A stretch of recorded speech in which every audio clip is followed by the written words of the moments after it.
Loud City is 1-0 now, Sam. And so the conversation coming out of these games is that SGA has sort of earned the crown of MVP that he's going to get, I believe, tonight, Sam.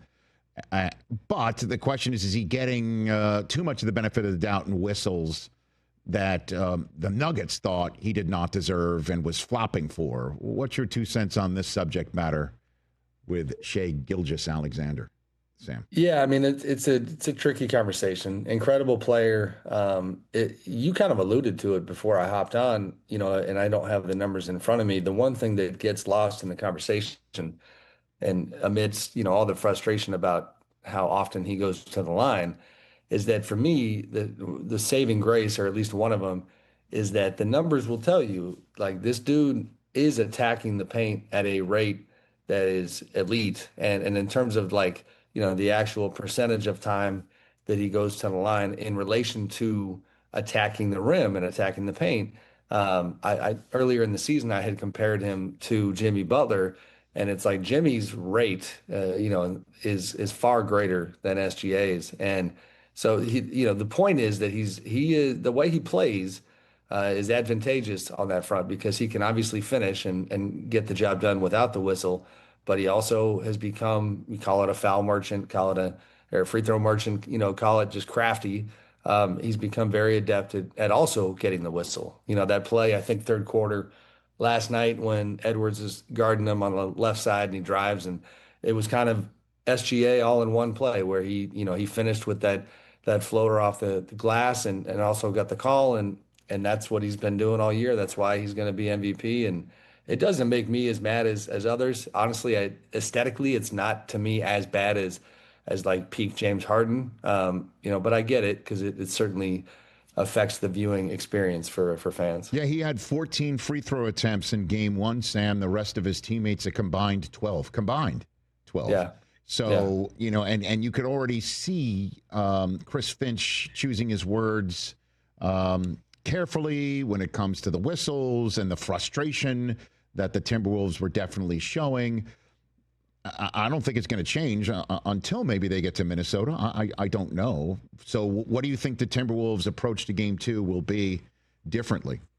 Best you can tell. Yeah, but to your point, I'm curious. We're about 2 hours away from Chris Finch doing media at a hotel here in OKC, and I will certainly be stopping by to see what type of tone he decides to take. Last night I wasn't at his press conference, but I heard that basically he took the high road and was fairly political. I think once he wakes up this morning and sees video and thinks about the fact that a 2-0 deficit would be pretty tough to come back from, I wouldn't be shocked if he escalates that conversation today. Beyond that, I don't know. I feel like the Timberwolves are better equipped to beat the Thunder than the Nuggets were, which is saying something considering they pushed them to 7 games.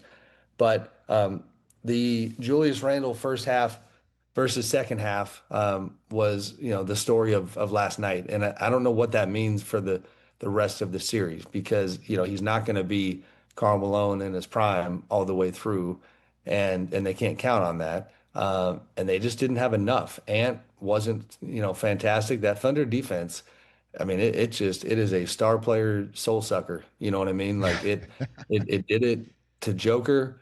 One of the tougher series I've ever seen him have.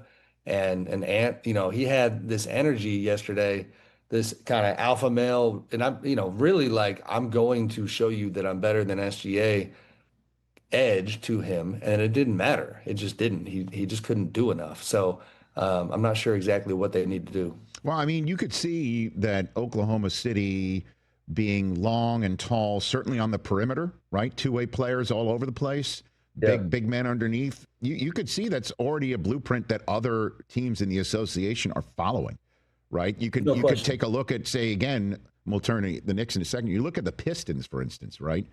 They're kind of, there's a bunch of teams that are building similarly to what Oklahoma City is building, which leads me to my last question here.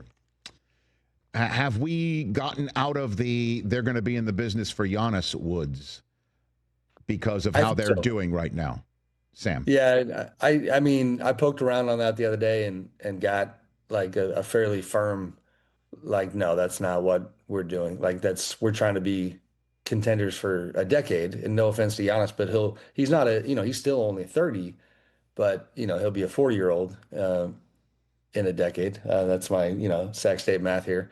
Um, they want this group to be together for a long time.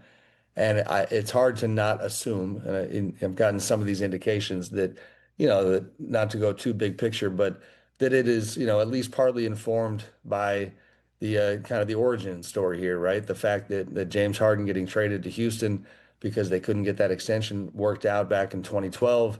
Their big three of Kevin Durant, Russell Westbrook, and James after that finals run, just kind of we'll never know what might have been because they did break it up and they did take a different approach. Now that's obviously apples to oranges when you talk about trading for somebody like Giannis. They traded for Kevin Martin and Jeremy Lamb, but the point is that like they are, very patient and excited about this group and do not appear to have any intentions of moving off of them. Catch the Rich Eisen Show live weekdays from 12 to 3 p.m. Eastern on Roku Sports Channel in the U.S.